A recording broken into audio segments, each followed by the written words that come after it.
I think Judith is just in one long interview right now. We're going for about 72 hours. Oh, no.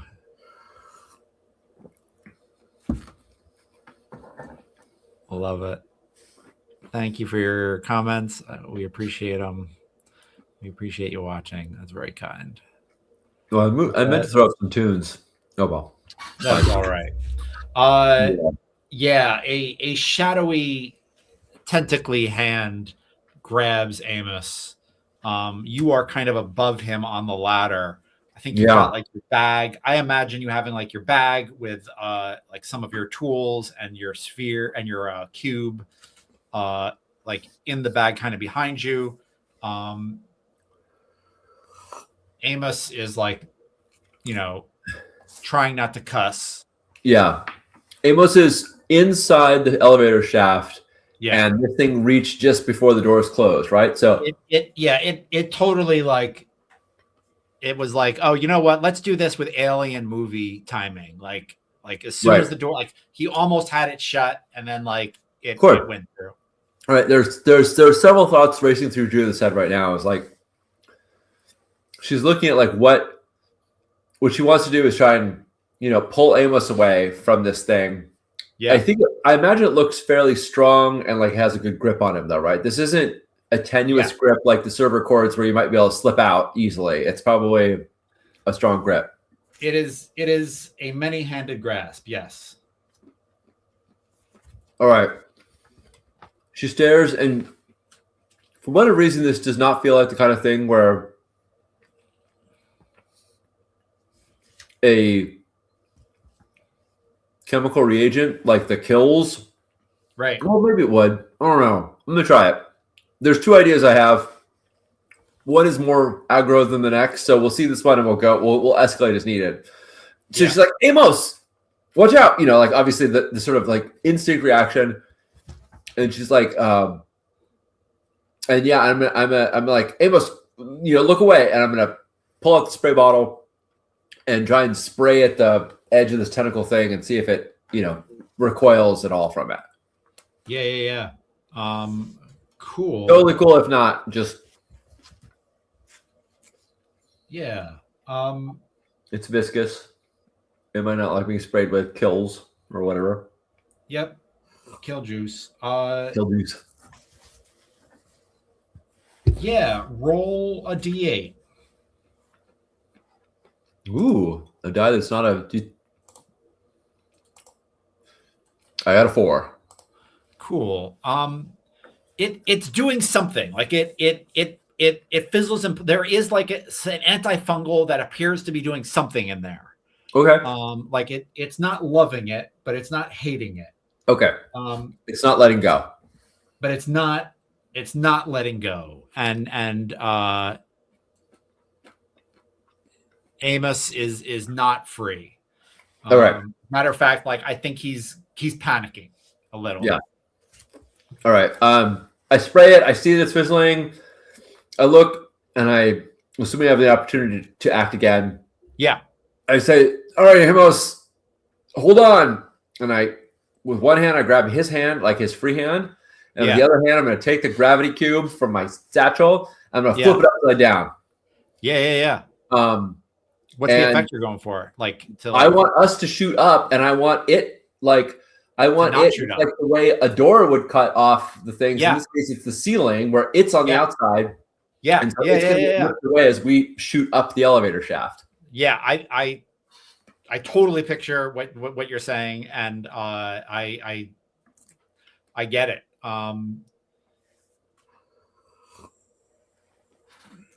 Absolutely. This was the more bonkers idea. I was like, and I love it.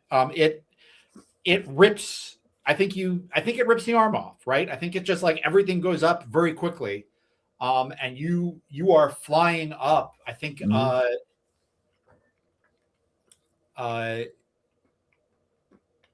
are in real time maneuvering this thing. Make a control roll to see how stopping works. Yeah. Because the goal is, well, Judith didn't think about the goal. Juice didn't think about how stopping was going to happen until this actually worked. But now that it's working, the goal is reverse gravity back again, or actually tilt gravity so that we fall onto the ladder. Oh, right. Yeah. So no, I don't think that means. Yeah, that's smart. That's smart as hell. I don't think we don't need to do any control rolls. Yeah, I love it.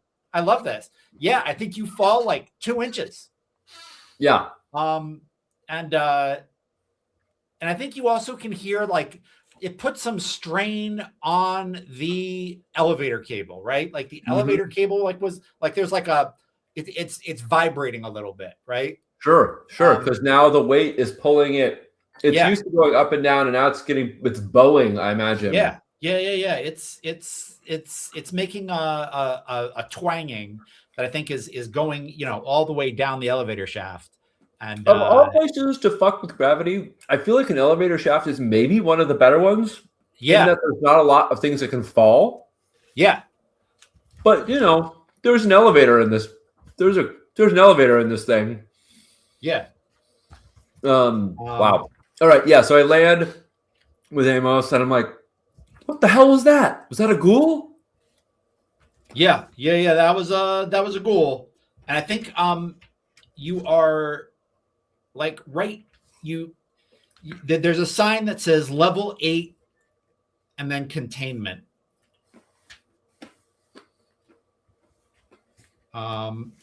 And that's kind of like where you stop. Nice.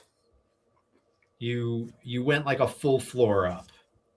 Right. It sounds like we went 4 floors up. We were on 4.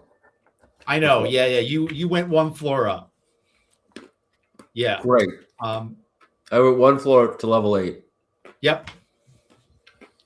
Okay. Yeah, you didn't see any places to stop for levels 5, 6, and 7. Got it. That's not true. There was a 7. You went by a 7, but you didn't see a 5 or a 6. So I'm sorry. You went like 2 floors. No problem. I said, okay. Amos, I think we should get out of the elevator here. And I think like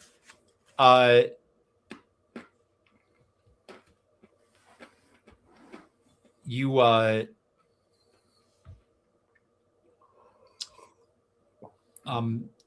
as you land, you turn to Amos and you say, I think we should get out of the elevator.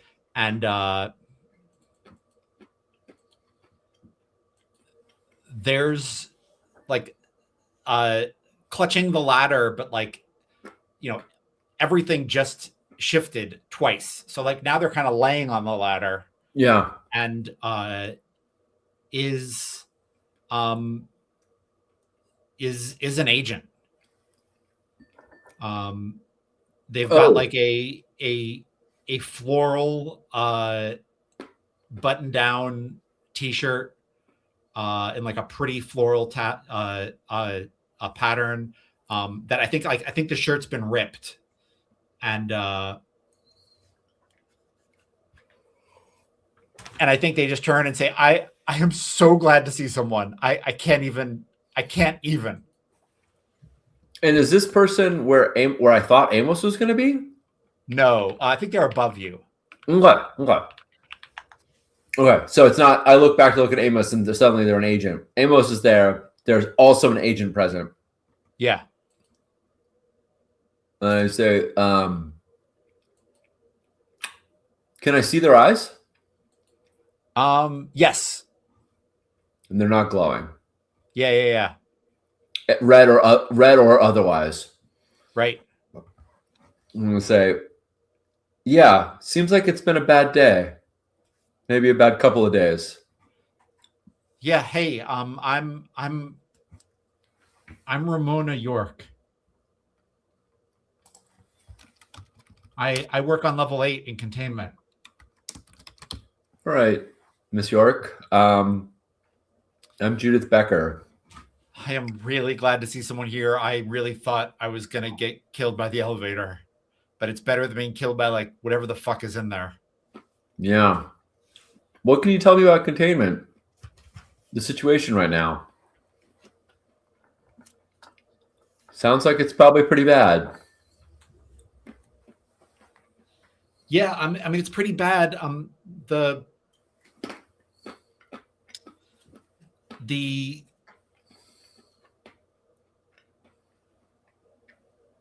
intern in the archives like has gone full Doctor Strange. Like, I don't even know how the fuck to describe it.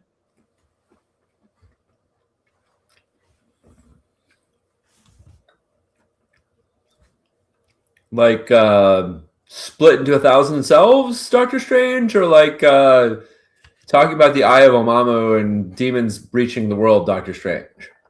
I mean, she removed her own eyes when they started to glow red, and she has heads and arms floating around her, and she is wreathed in black flame. Oh yeah, that one. Okay. Yep. Sinister Strange. Got it.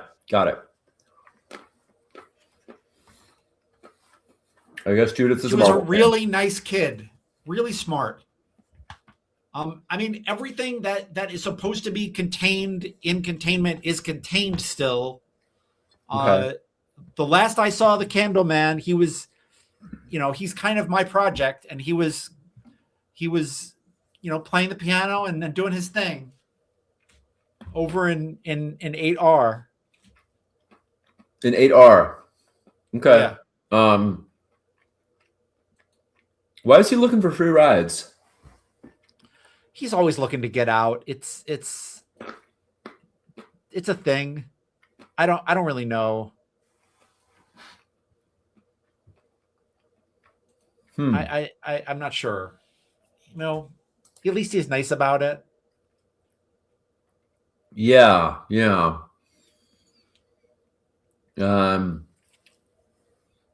Seems like he is not the breach from Planar. Oh no, he's definitely not the breach. You have any sense where the breach entered the building, or the universe for that matter? I mean, I'm pretty sure that's up in level 10 in extraplanar research. Oh yeah, that makes sense. She says as though any of this makes sense. Yeah. Okay. Well, Ramona, do you know Amos? You're head of janitorial services. Hey, Ramona, how's it going? It's going all right.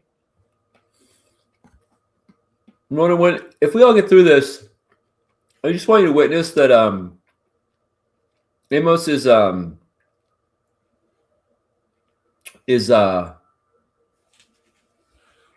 due for workers' comp for being assaulted by a ghoul. Probably needs more budget for metal hangers. Could use some staff. Yeah, I really have to come clean. When Harrison, Director Harrison got me onto the hiring committee, and I was really critical of your lack of investigative experience, but meeting you now in the thick of it and watching you deal with a device in real time, I really I'm ready to I'm ready to change that initial thought, and I'll send an email to the committee, and I'll change my notes Water under the bridge, Ramona. If there is such a thing as under or bridges, is it safe to get to 8G?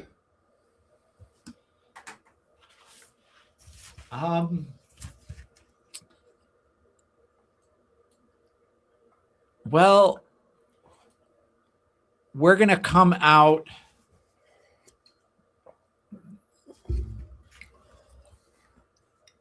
(8A), I'm guessing. We're going to come out at 8A, and then we're going to have to.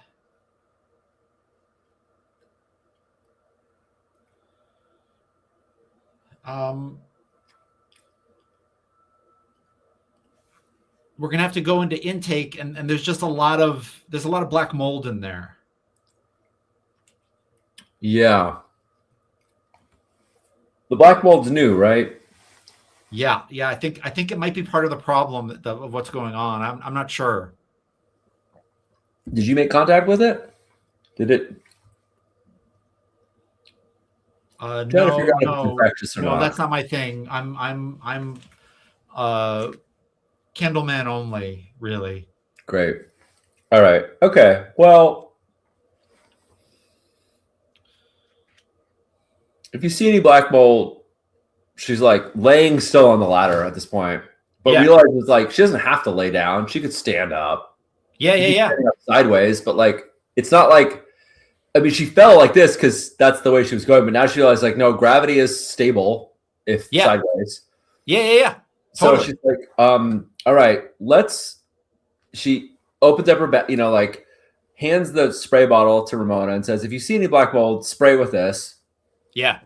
I think when you stand up, like the reality of the gravity, like hits them, right? I think Amos says that is really cool. And Ramona boots. And Ramona boots for two reasons. Number one, because it's disconcerting. And number two, I've said it in other actual plays, and I'll say it again. Not enough people boot in genre literature. And I just think there'd be a lot more booting in general. I think people will be vomiting all over the place. Yeah. So anyway, Ramona, from level 8 containment, she boots. Got it. We've had several games, I think, where you have pointed out how often the vomit reflex affects people and how little it's depicted in shows or in media. So yeah, that's what I'm on right now. Maybe as we get deeper into my 50s, I'll get into a different physical reaction, and maybe we'll miss these days. Maybe it'll be just like I'm sick of peeing. I'm sick of people peeing in their own pants. That Jed's onto now in his 60s. I wish we were back in the booting era of his 40s and 50s. Okay. But anyway, all right. Yeah. She vomits. She says, "I'm really sorry. This is really fucking up my inner ear, and I just don't. I can't believe you're standing like that." All right. That's fine. I'm sorry. I didn't realize it would affect you so deleteriously. Let's set gravity correct so that when we open this door, we don't fall down through it. I'm going to turn this cube, and let's all make sure we're hanging onto the ladder as I restore gravity to what I think is normal. Honestly, I can't 100% tell up from down right now, so I'll either be totally normal or completely inverted. We'll find out when the door opens, I guess. Yeah. And yeah, I'm going to crutch to the ladder, turn the cube back to standard slowly, trying not to like jerk us too much. Yeah. And then work on and I know from working with elevator repair people that hanger trick you talked about is 100% a thing. Nice. And it's right above the door. There's a latch. And there's also an interior, usually in the door itself. There's just a lever you can lift up to open it up. If you're stuck in an elevator shaft, you can open up any doors from the inside. So with Amos's help, I'd like to open that up and step into 8A. Sounds good. Yeah. You are welcome to the 8th floor. I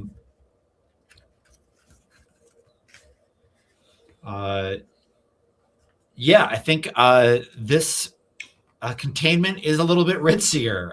It's styled like an old manor house. You literally see sconces and wooden doors and like old, like not old wallpaper, like it's old, but like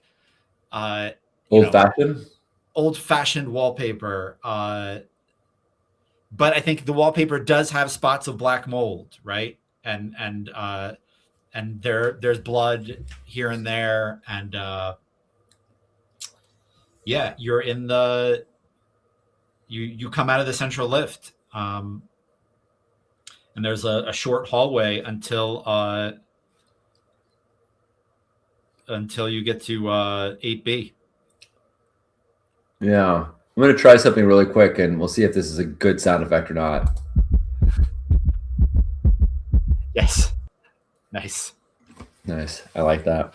Yeah, that would be awesome for Lacuna. It'd be really cool. Yeah. StreamYard is always adding new bits and bobs, and sometimes they're cool. Love it. All right. Good job, StreamYard. Good job. Okay. I kind of gesture to the black mold to Ramona. Obviously, it's probably not as bad here as it needs to be, but I'm kind of reminding her of her job. My primary goal with giving Ramona the kills juice is to give her a sense of feeling like she has some amount of control in a situation where we really don't have any control, because she seems panicked, and I think giving her a task is the right move. Yeah. How's Amos looking though? Yeah, I mean he's looking all right. Okay. He's looking all right. Your arm okay, Amos? It didn't. Yeah, I mean, I think he's got like a grip bruise on like his wrist, but he's okay, and it doesn't seem to have broken skin. Okay, that's probably for the best. Yep. Yeah. So we head into the hallway, and I'm gonna go first. I've got my flashlight. I've got everything else back in the backpack, and I'm gonna just ask Ramona to let me know if I'm about to walk into a room that I shouldn't. And I mean, no, it's just intake. Great. I think this would be it's a sterile white room with scanning equipment and that dots the walls and the ceiling. You walk into the decontamination chamber. That is and there's an exit that goes to the outer hallway. Yeah. And there's like someone was in the bulletproof observation cylinder and it didn't go well for them.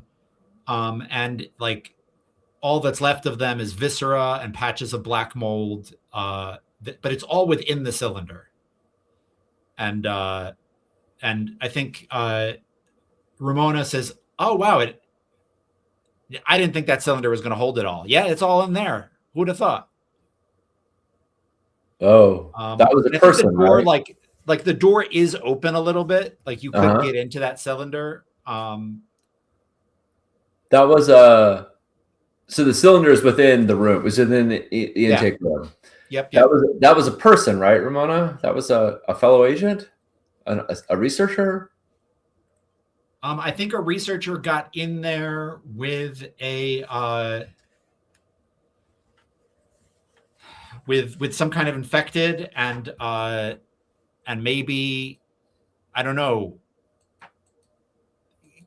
killed themselves and killed them. I'm not really sure. We could see into it. Do we see anything? I guess we can't see very well because the walls are coated with viscera. Yeah. There's something like, there's something in there. Like there's some kind of, the viscera is covering something that is human made, right? But nothing's moving. There's just nothing's moving. Correct. All right. Correct. Well, I think I throw up a little in the back of my throat. I started. That's my bad. No, it's all good. So it's just what Judith as a person encountering people brutally destroyed in this fashion would do. I kind of look at the spray bottle like that's not going to do the trick. But I pulled the door open. Yeah, I think like the viscera settles out, and you can see settled to the bottom, like leaning up against the wall, but covered in gore, is a violin. I sort of look back at Ramona raise my eyebrow, like, you recognize this? Yeah.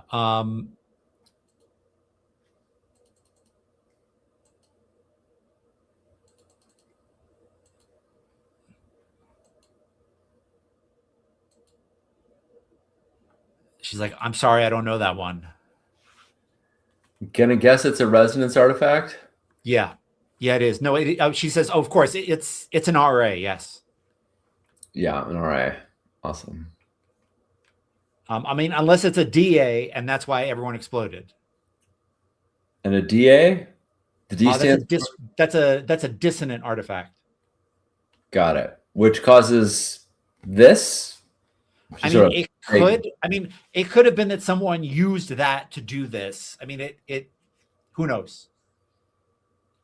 We should probably keep this contained, though, right? That's the whole point of containment, is to keep these things sort of locked up.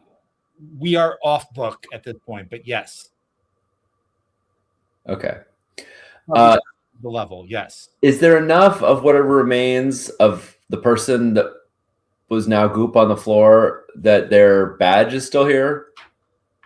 Do I see clothes? Do I see... Right.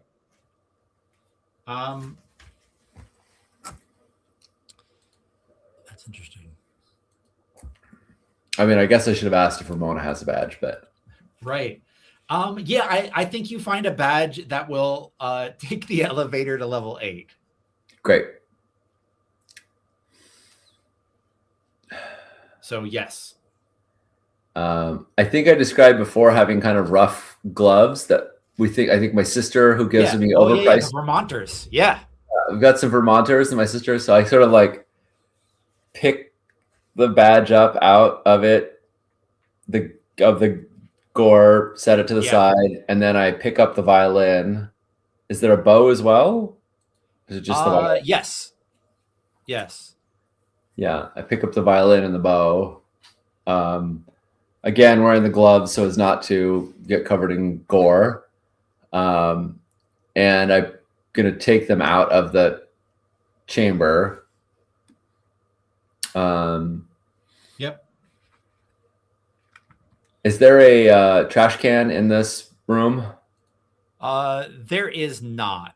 Amos says, I'll clean that up. And I think like he gets on like a pair of cleaning gloves and like, or a pair of like, rubber gloves. Yeah. Of surgical gloves. And is like, do you mind?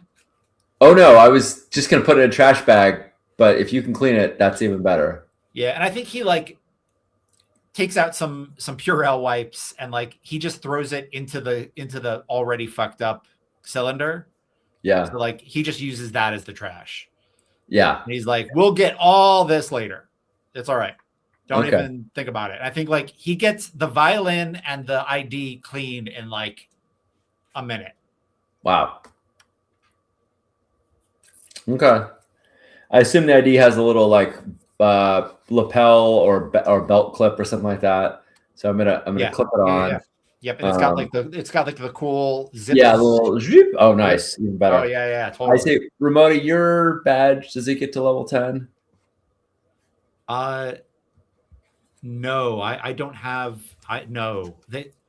They don't want anyone who has access to the Candleman to have access to level 10.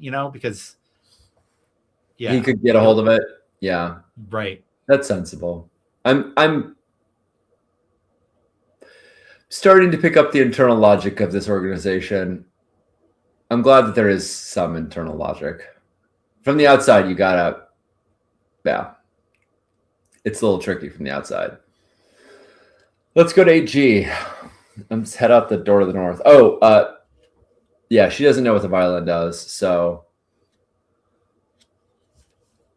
next time I encounter something strange, I'm going to play the violin at it, and we'll see what happens. Yeah. So I'm sorry. I totally misspoke. It's 8R that the Candleman is in. Oh, no. I think you said 8R. 8G is where Bureau Director Graymore's facsimile. Oh, you're right. Was a container itself. Yeah. Good. Yeah. Oh, fuck yeah. Okay. Cool. I thought I misspoke. Yeah. Rock on with your badass self. Yeah. I take notes. Yeah. So, yeah, no, 8R seems dangerous to go to. I'm going to take a right and heading towards 8F. Yeah. You walk into a security checkpoint. And there's flashing red emergency lighting. There are reinforced metal walls. And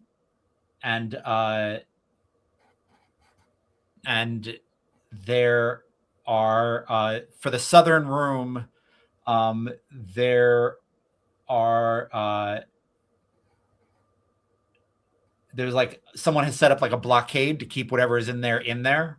Mm-hmm. And then written in blood above the blockade, it says, "The darkness watches through her eyes."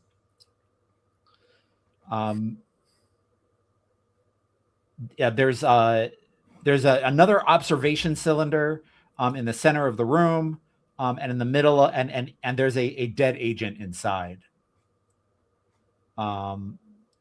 who you could tell tried to get out Of the observation chamber. Yeah. And then there is a control terminal that will can lock and unlock the doors to 8G and 8I. Is 8I, are they both currently locked? Yes. And I think Ramona says 8I is the archive. That's where Baru is. Who? Archivist Baru, the intern who's gone strange. Okay, so let's not open up 8I. Yeah. Seems like that's a bad thing. What about 8G? Any dangers in there that you know of? I mean, it's just the containment cells. Nobody knows the codes except for like maybe a director. Yeah. Hold on a moment with that. And I open up my backpack and I pull out this 20 pages of dot matrix printing. Yeah. Help me out with this. There's a lot of codes. Why don't you read them off to me and I'll put them in. Yep. I don't know why someone would have a code this long. This is a really long code. Yeah, I think 8G. It's a long hall filled with containment cells behind double doors of wood and living metal. Like each one looks a little different. Like some of them look like a bedroom, some look like a warehouse, some look like a cell. I wish it said how many fucking there were. It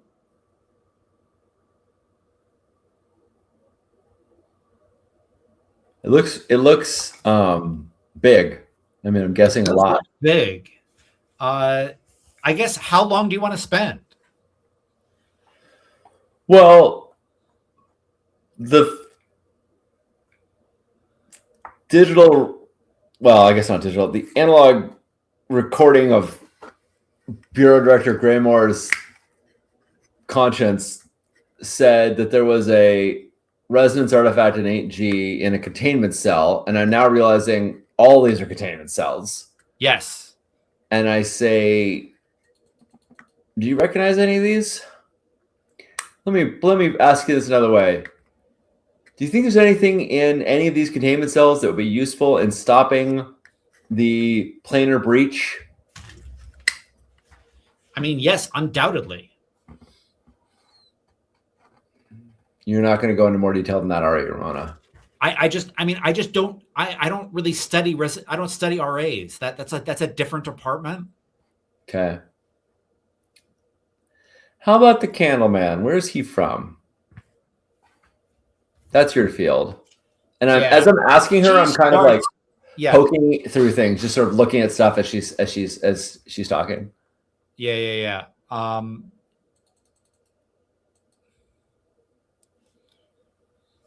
Hold up.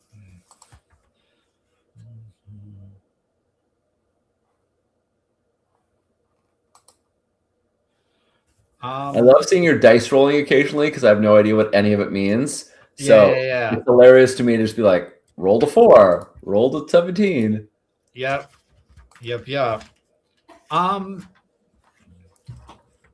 So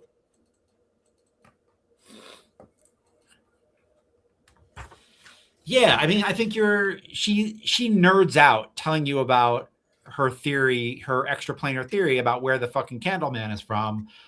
Meanwhile, you find, you open containment things and find a road flare, an antique instant camera, another antique instant camera, and then you open up another one and you're like, it's not going to be a third, and it is a third antique instant camera.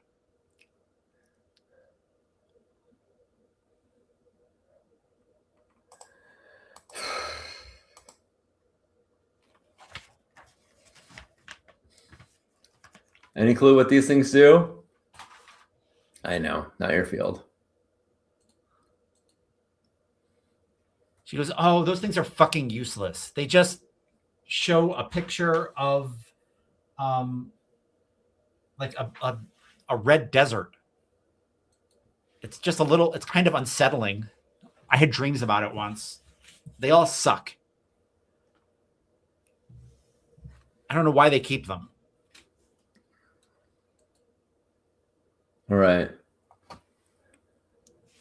Well, we'll leave those then. We'll leave them in containment, and we'll take the road flare. Do you know any way to level 10 from here besides the lift? No, I mean, I don't.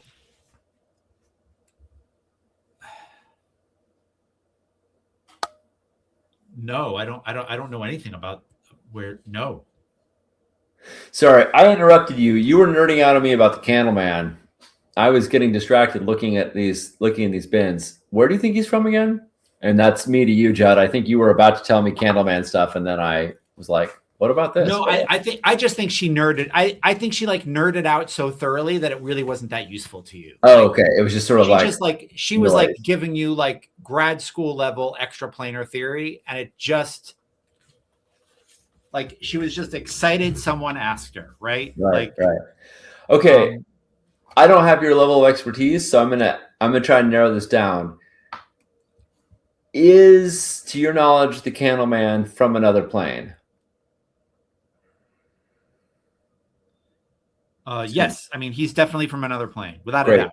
That was my intuition. Just wanted to confirm. Do you think he would know anything about this breach? I don't know. He will definitely lie if it means he'd have a chance to get out. And that's a bad thing. Yes, we don't want him getting out. I think Amos says, you don't think he gets out all the fucking time? And she goes, no, Amos, I don't. And, you know, I really wish you wouldn't adhere to office gossip, because it's really, it undermines a lot of people's work. He just shakes his head. All right. You haven't found any little wax dolls anywhere? No, Amos, I haven't. Yeah, I found one. I think they both look at you. What? Yeah, there's one in the rail car in the rail yard. No. Agents checked the rail car when we stopped giving the Kinderman rides.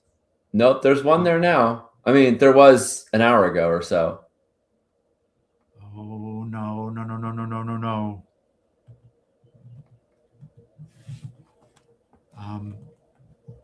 Okay, I should go. And Amos says, all right, let's do one thing at a time. All right. I don't know how to get to the 10th floor. I don't know how to stop planar intrusions. But I do know how to talk to people. Not that well, but we're going to go talk to the Candleman. Tell me this. In order to let him out physically, like materially, I don't have the ability to do it, do I? I don't have a access or a code or... He actually just needs permission. So please don't give him any verbal permission. But I don't have the authority to give him permission. Would he accept permission from a... Let's not test those theories, please. Great.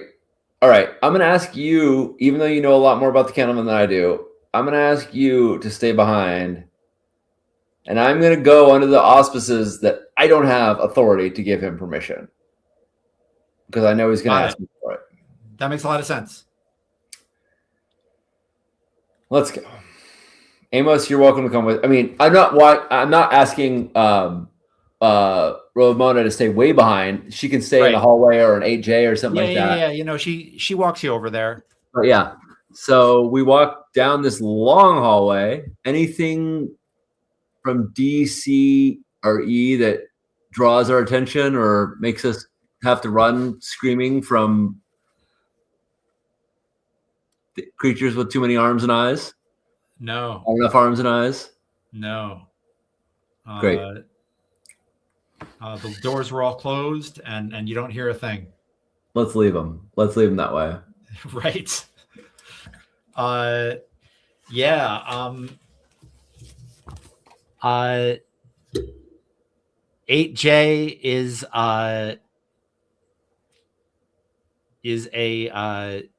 another security checkpoint. This one's a lot less messy. Green tinted light, reinforced metal walls, another floor to ceiling observation cylinder, but no one in it, no one dead. Nice. You know, there's a spreadsheet on a desk with some writing on it, and then, you know, the doorway south towards the Candleman studio. Nice. Oh, you know what, Judd? Is it okay if I retcon a tiny bit and say I took one of the cameras? Actually, yes, totally. All right. Okay. I say this seems like as good a place as any for you to park, Ramona. If something bad happens and you need to seal me in, this seems like the right place to do it. So why don't you stay in this security checkpoint? And all right. We'll go talk to, and Amos and I'll go talk to the Candleman. Sure. Yeah. And I head towards 8R. Yeah. You come into the doors open a little bit, and the lock is filled with wax, and there are candles lighting it, and a soft piano music. You can smell wax and flowers, which is what you smelled from the in the rail car. In the rail car, and there's a stiff.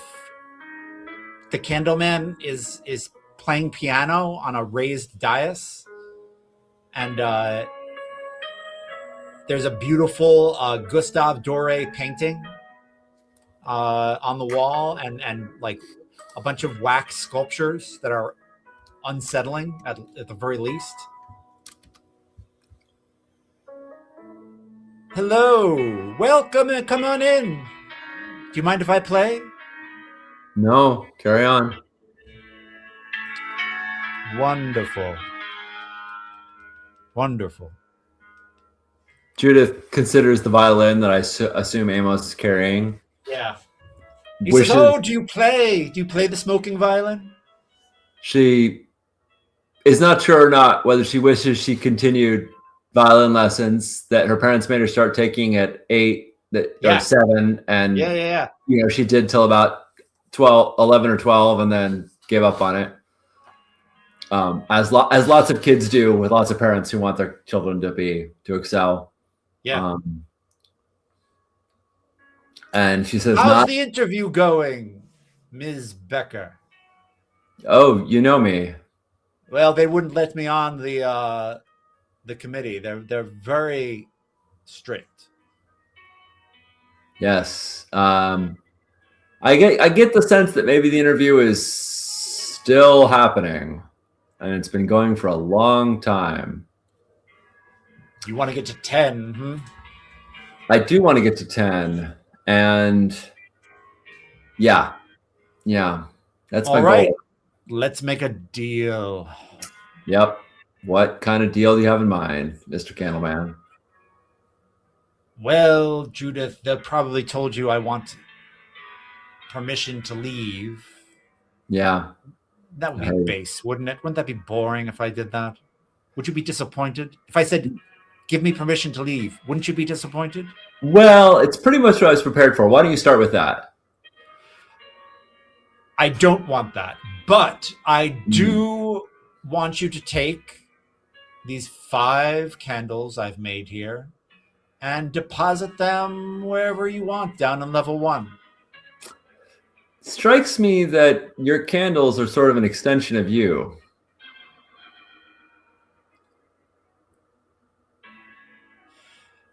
I can get you to level 10. But you have to cut a deal, I'm afraid. And if I take these candles to level 1, I think I'm taking a little bit of you to level 1, which is kind of the whole point. Judith, you found a part of me in the rail car. I can leave whenever I want. I just want other options. I'm already very compromised.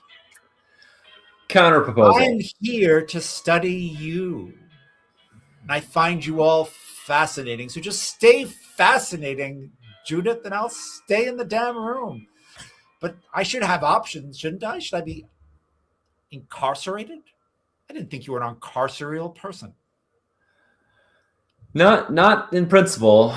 I think there's a value system you have when you are sitting on your couch watching a propaganda TV show and railing against it, and there's a value principle you have when you are not sure if you're going to survive the next 24 hours.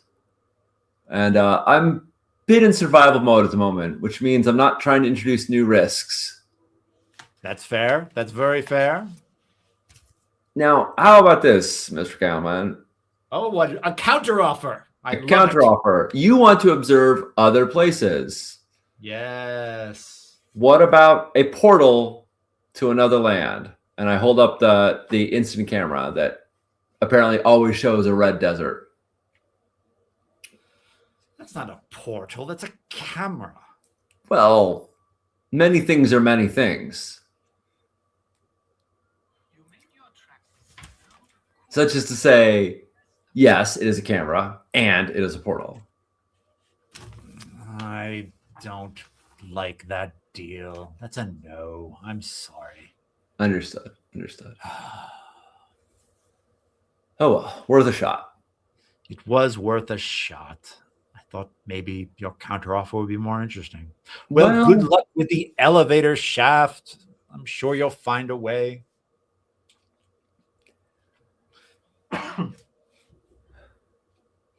She sort of looks at Amos, just wanting some sort of reassurance, and Amos shrugs and says, he's already out. Yeah, and says, well, you drive a hard bargain, Mr. Kennelman.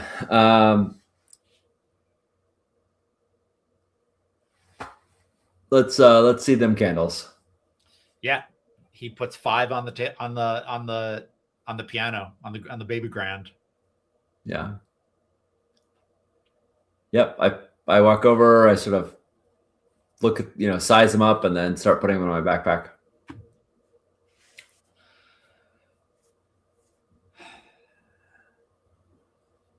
Judith Becker, or should I call you Director Judith Becker? I don't think you should. Welcome to level 10.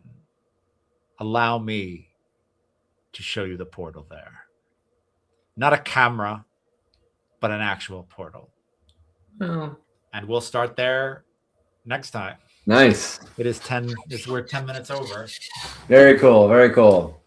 And yeah, I like the timing on this. And the next game, I like the 10th level is weird. Like it might just take a couple minutes. We'll see. Oh, okay. Cool. Well, I don't mind a short one. Yeah. Yeah. We never know where we're going with we never know what our pacing is gonna be like, what our sessions are gonna be like. Is very, very effing true. Yeah. No doubt. I mean, there's 20 rooms in this building that I've just walked past. I love there's a floor you've walked past. That's fine. It's true. Yeah. Yeah. I love dungeon crawls where there's a purpose, and the purpose is not go to every room and loot all the stuff. Oh, yeah. I really like I ran it into the odd game recently where they were stuck at the bottom of the dungeon and they've been trapped and dragged down there and they got free and now they're trying to get out. And so they were collecting stuff along the way because they had been imprisoned and all their stuff taken. And so they needed stuff, but the goal was just grab whatever you can get along the way, get the hell out. But they didn't know how to get out. So it was, that was fun too. I really enjoy having a purpose. It takes the meaninglessness out of it, you know? Yep. You said something interesting after the last game about solo games and characters being able to be reasonable that I thought was really interesting. Yeah. My sentiment is if you're up for talking about it or talking about it. I'm up for a couple minutes. My sentiment is that in a multiplayer game, your approach can only be as reasonable as the least reasonable character in the game. So if there's 3 players and they're all trying to talk to the king and convince him to, aid their cause, and one guy's off starting fights or casting spells or doing something else that makes that line of that like avenue impossible, then it just kills that for everyone else. And if people do that enough times, then they stop even trying. They stop even trying to reasonable approaches because they want a approach that can't be stymied. Nobody likes losing their agency. And so if I'm like 90% of the way through a negotiation and then somebody else destroys that by one act, I'm going to stop trying to negotiate because I don't want to, because that feeling is terrible. Yeah. But in a one-player game or a solo game, I don't know what to call them because now solo games are a thing. But in this kind of thing, what we're doing. Game? Yeah.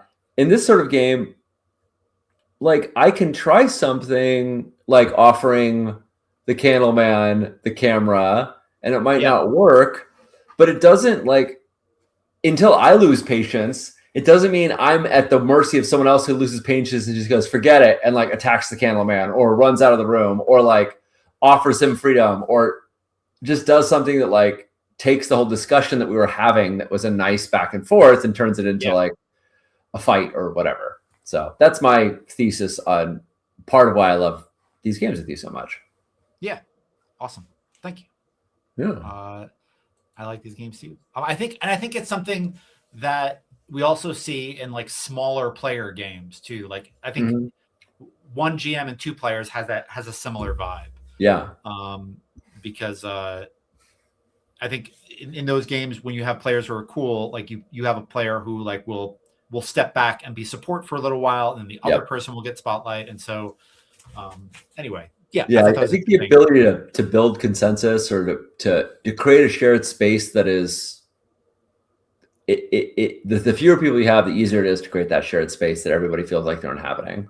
I ran a great 2-player game for a couple of years. It was a Burning Wheel game, big surprise. But it was set in the world of Warcraft, and they were playing these canonical characters from Warcraft. It was really fun, and the players had as many conflicts and interactions and meaningful things as they did with NPCs. They were often not at each other's throats necessarily, but they were often having important conversations that were sometimes character conversations don't feel like they count because they don't advance the story. They don't make things happen. But these were people whose decisions really mattered. And so they'd have dual wits with one another, but they'd also just have regular conversations with one another.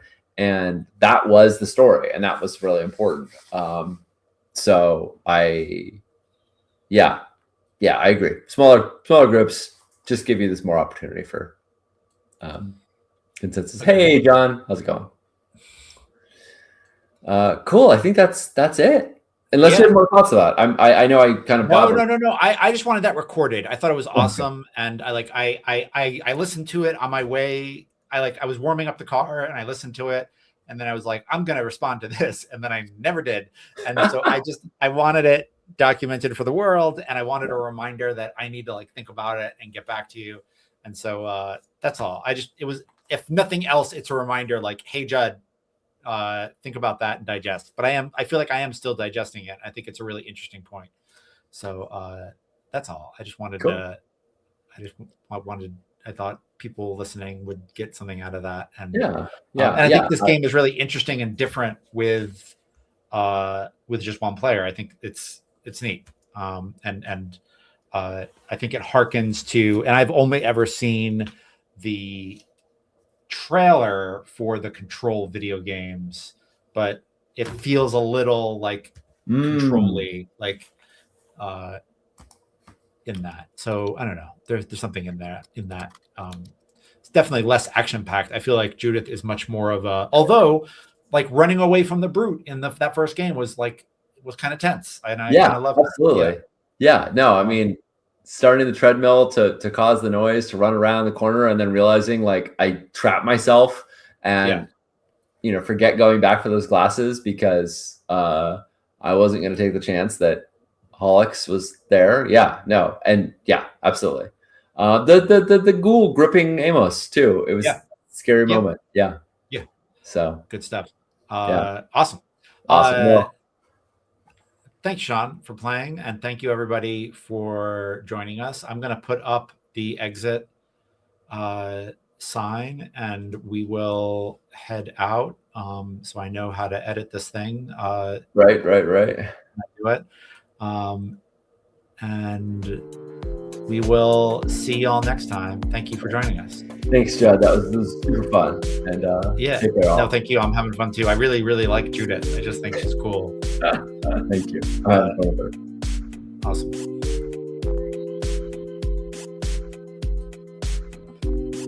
All right there. I see what you're doing, John. Awesome. Let's end this sucker. Or did you say like I should wait a couple minutes? Like I feel like no, I think you need like 10, 15 seconds. You're good. Yeah. Just because sometimes